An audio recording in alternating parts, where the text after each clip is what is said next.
Ayan yung dadaanan ng motor o yung tulay. Ayan. Yan yung tulay dyan oh.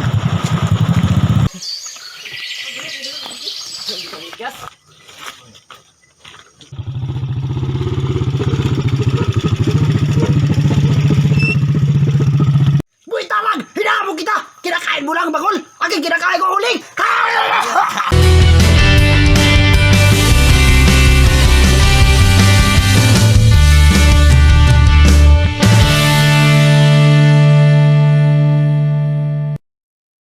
Hi po sa inyong lahat, welcome back to my channel again, Jefferson Kang. So sa araw na ito guys, nandito kami sa bukid at chine-check namin yung kopras ng kaibigan ko. Baka ninakaw na kasi dito kasi sa bukid, tapos doon pa kami sa lungsod. So pinuntahan namin ngayon para i-check lang namin kung wala bang nabawas. At sa awa wala namang nabawas. So putuwa kami kasi wala palang nagnanakaw dito. So ngayon ito yung mga kupras. Ayan, nakalagay na siya sa sako. Ayan, nakapack na siya guys. Ito yung gagawin namin bukas. Maghahanap buhay kami, maglilibor kami. Ito, dadalhin namin to doon sa kalsada para ikarga sa motorcycle. So, malayo-layo din ang lalakarin namin, tapos mahirap din yung daanan. Pero sa pagkangayon, ngayong hapon, pinagpapatuloy pa ng kaibigan ko na ilagay sa sako lahat nung naluto na kopras. Ayan. So, ito bukid dito. Ayan. May mga gulay dito, mga batong. Ambot na ng batong. Raw, daghang kay drig batong. Ayan. Taran, sitaw day, sitaw. Mga batong daghang kay drig gulay guys. So, gusto mo gulay, pwede ra po mag-order. Gusto niyo, bumili kayo. Ayan, may maliit na kubo. Ayan, pag nandito kami sa bukid, yung kaibigan ko, dito kami natutulog. Yan, na kubo yan. Tapos malapit lang kami sa mga gulay, walang problema ng gulay dito. Tapos tubig, ayan, nandito din, may tubig din dito. So ipapakita ko sa inyo ngayon kung paano linalagay sa sako yung mga kopras. So ayan mga kaibigan, yun na yung mga nakalagay na sa sako. Yun na yung hahakutin namin bukas ng umaga kasi malapit nang dumilim dito, kaya linalagay muna sa sako lahat para bukas, ayan, hahakutin na lang yung lahat. Sasali din ako kasi maghanap buhay tayo, hindi naman tayo kumikita pa sa YouTube. Kaya magsa-sideline tayo mga kaibigan. Kaya tayo sa taas. Ayan, ayan na. Si Kuya Julius yan o, tingnan nyo. Yun yung may-ari ng kopras. Yes. Siya yung may-ari ng kopras, tapos ginagawa niya, yan.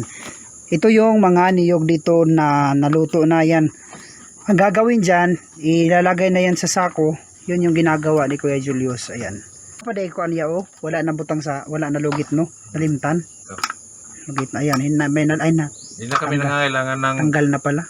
Dali lang pala.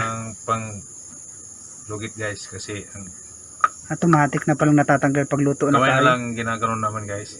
Tingnan nyo guys, oh. Ayan. Dali lang.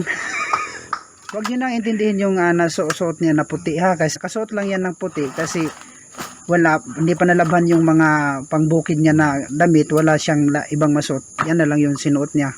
Sa pagkukopras guys, ano yun kuya? Unsa daw kuya? Paano? Kasi ganito, kailangan piliin mo pa yung tuyo, hindi to lahat tuyo, may basa pa dito. Kasi kung sasako mo to lahat, may basa dito, mababawasan ang presyo nito. Oh, iba kasi ang presyo ng basa at saka yung tuyo. Kanang imong ginasulod ya, tuyo na siya. Tuyo na to. Gaya nito, pag ganyan na yung kulay niyan, tuyo na yan. Ayan. Yan yung palatandaan na tuyo na.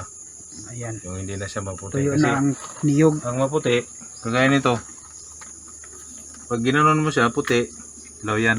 Ayan, hilaw pa oh. Hilaw yan. Yan. Hindi yan pwede ihalo mo dito kasi ang presyo nito iba kaysa dito. Anong gagawin mo dyan Kuya Julius? Lutuin pa yan ulit? Hindi na, ibang sako to. Ibang sako. Tapos, pag bininta mo na, sabihin mo dun sa yung namimili na basa yun kasi ibang presyo nun. So, magkaiba ang presyo nito saka yung luto na talaga.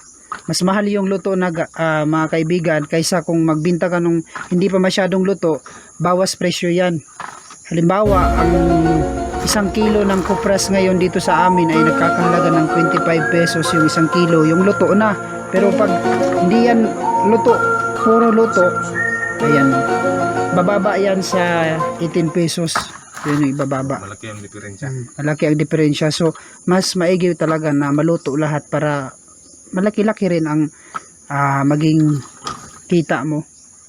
Pero pwede naman siya lutuin. Pero ano lang siya, magagasto ka pa ng kahoy na iluluto mo. Tapos kunti na lang. So, siya ng panahon. Oh, yan. Saya na ng panahon. Kaya ang ginagawa dyan, pag kunti na lang isang sako, sama na yan. Ayan. So, kung mga dito sa bukid, yun yung mga diskarte ng mga tao dito, yung naghahanap buhay, lalo na sa mga 60 lang kami nito. 40-60 sa may-ari. Ayan. Hirap. Ay, 40-60. So, kang kinsa ang 40, kuya? Sa amin na nangungupra. Sa May-ari yung 60%. ayan. So, hindi nga pala si kuya yung may-ari nito, nagkamali nga pala ako.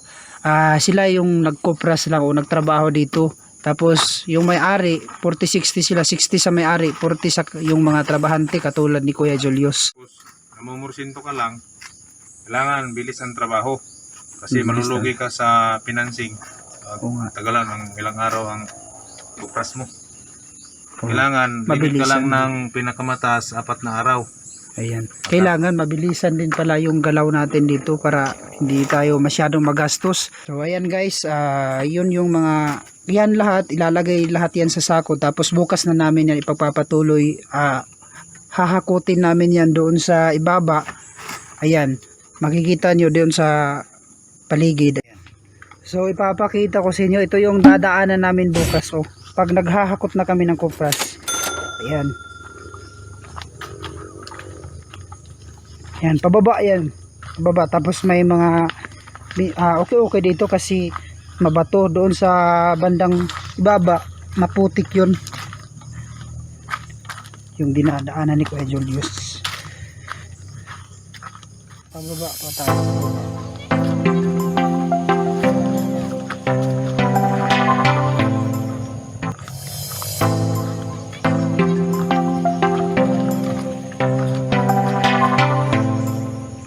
Ginagawa namin dito guys, kasi pag gamitin mo yung Butas tayo, no? chinilas mo, madulas. Kaya ang ginagawa yun, nagpapaa kami.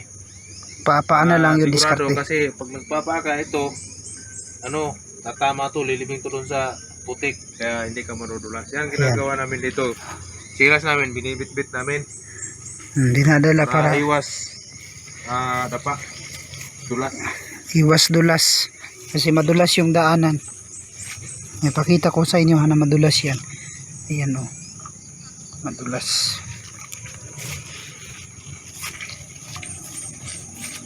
Yung dadanan namin bukas, may kasama pa kami. Challenge to bukas, kung sino ang madadapa sa amin. You like a lonely man without me, you're not like everyone. That is why I choose you. You're the one who can make me happy. You know you're in love when you come for a scene. Because we are the scenery better than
na po yung dadaanan namin mamaya.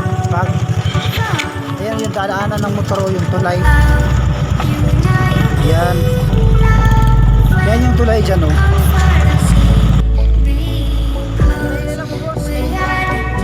Usok ko yan sa pa.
Yan, dumating na kami dito sa hangganan ng kalsada, tapos aakyat kami doon. Yan, aakyat kami sa doon sa ibabaw pa. So dito na yung mga kasama kong mga howler. Ayan. Kasama ko yung mga malalakas.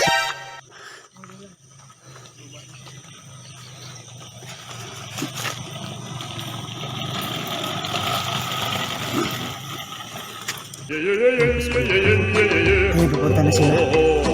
Magsisimula na ang wagakot. Salig na ko.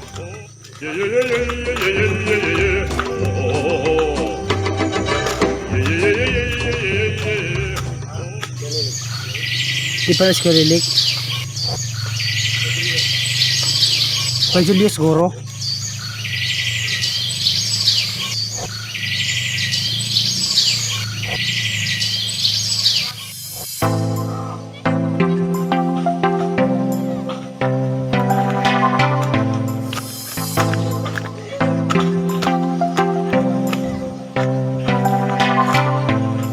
Lah, kapoy ano.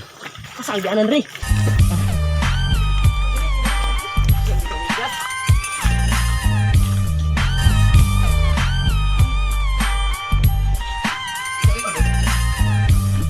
Kasi si Bukli na nang huwag magdaog. Okay mas.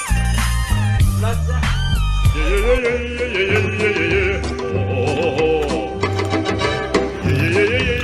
Magsisimula na sila magkapoy.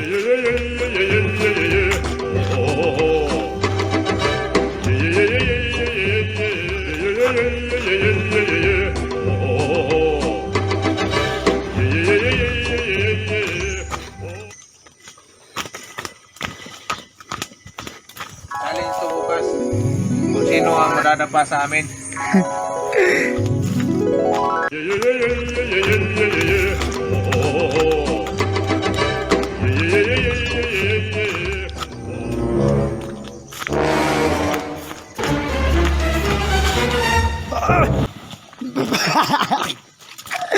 Sabi, natutuogan.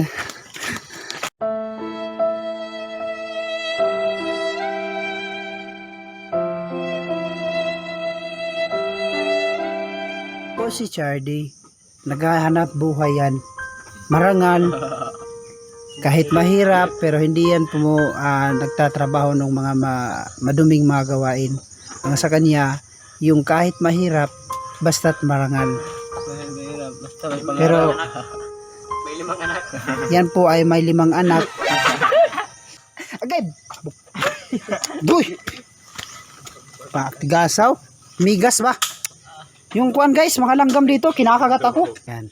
Ayan, magsisimula naman kaming magkumbate mga kaibigan. Kaya tingnan nyo po. At bigyan nyo kami ng jacket!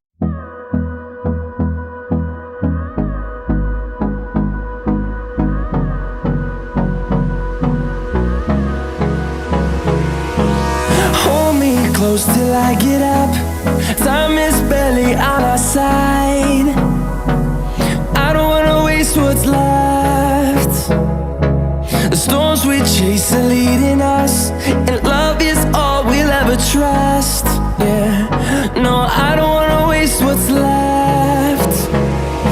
And on we'll go, through the wastelands, through the highways, till my shadow turns to sun rays. And on we'll go, through the wastelands, through the highways. And on we'll go.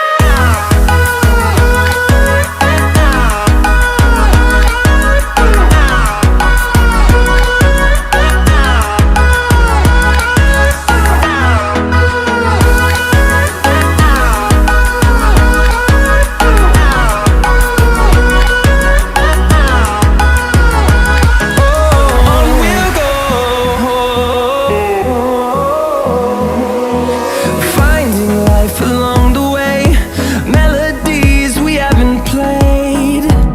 No, I don't want no rest, echoing around these walls, fighting to create a song. I don't wanna miss a beat. And on we'll go, through the wastelands, through the highways, till my shadow turns to sun rays. And on we'll go, through the wastelands, through the highways, and on we'll go.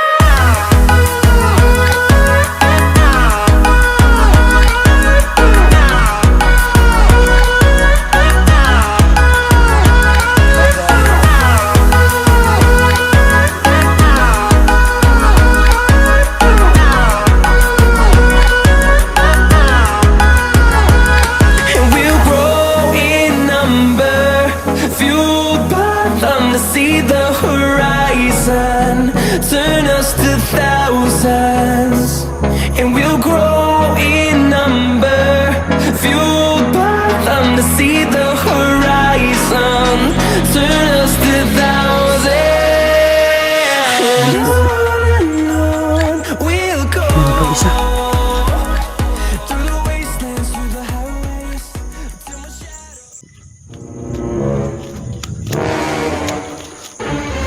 Habulin po natin ang mga magnanakaw. Yan po mga magnanakaw po yan. Nandito po natin sa bayan ng New Bataan, Davao de Oro, kung saan huli sa CCTV camera ang mga magnanakaw ng uling.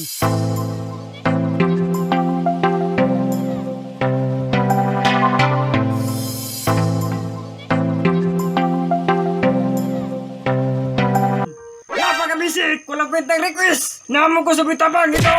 Sili!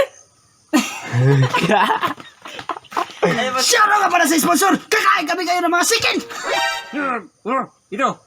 Tingnan nyo! Napakabisik! Walang kwentang request! Bitabang to! Shout out sa nag-sponsor!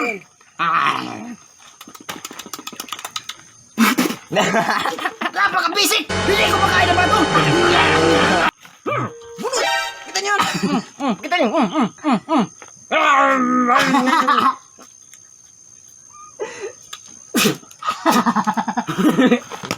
Buwit na lang! Hinahabog kita! Kinakain mo lang bakol! Aking kinakain ko huling! Napaka-basic!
Kupras na naman tayo.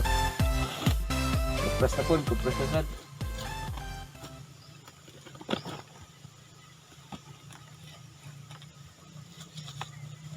Pusa na ba? Pusa ba? Ano na po? Run.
Cameraman ba?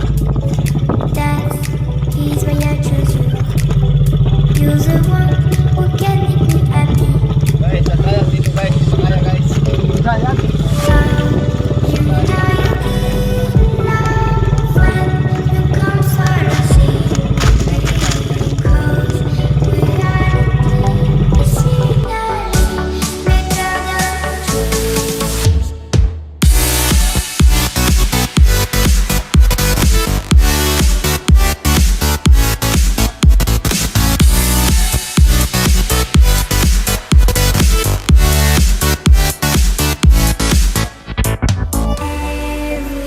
Everything I do, baby, you know that it's all for you.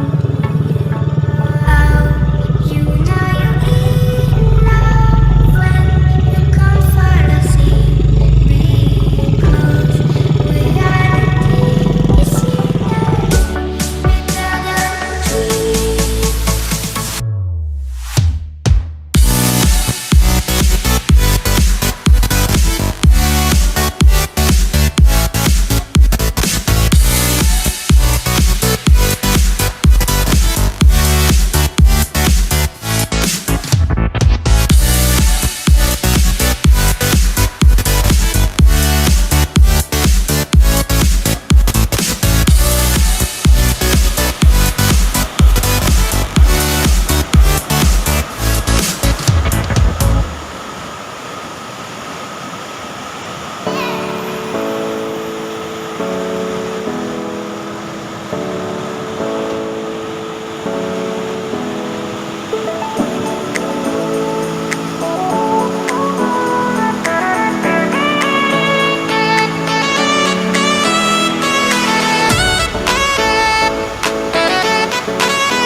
Salamat sa panonood ng video. Sana po ay mag-subscribe din kayo sa channel ko para updated kayo sa mga video ko sa susunod pa.